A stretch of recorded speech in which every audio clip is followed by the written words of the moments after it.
Autoconsommation, ben, il y a plusieurs vidéos. Bon, il y a des vidéos, enfin, on part en fait du fond du jardin, donc on regarde les panneaux, les micro-onduleurs, donc c'est ce qui produit le 220 pour la maison. Après, on remonte, on voit comment toute cette installation se connecte au tableau existant.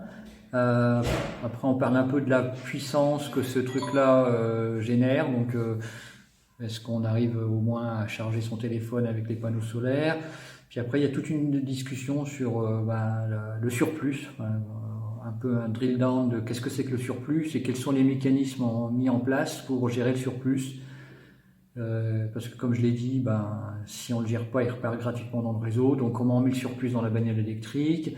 Comment en dernier recours on met le surplus dans les radiateurs? Plus tard dans la discussion sur le storage, on verra aussi comment on met le surplus dans la batterie domestique. Puis après, le surplus, pourquoi je ne le revends pas, pourquoi revendre son surplus, c'est un business de loser.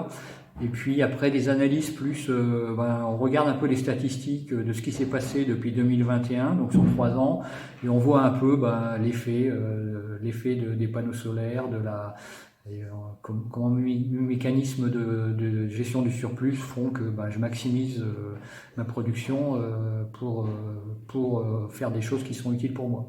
Donc, donc ça c'est un peu des analyses un peu plus, enfin des analyses de ce qui s'est passé historique, étant entendu qu'il y a sur l'aspect vraiment uniquement financier dans la vidéo les sous premier retour, il y a aussi on regarde ce qui s'est passé depuis 3 ans et voir effectivement est-ce que la facture a diminué et à quel niveau. Donc j'ai également essayé de donner une suggestion de ce que je considère du domaine du build, au sens la fabrication du système, ce qu'un utilisateur curieux pourrait vouloir jeter un coup d'œil. Donc c'est toujours intéressant de comprendre le surplus en fait, et comment on peut faire en sorte pour le gérer de façon maximale. Et puis pratico-pratique, hein, comment on fait pour mettre le surplus dans la bagnole électrique. La vidéo Les sous parle aussi de quel est le bénéfice financier de foutre du surplus dans la bagnole électrique.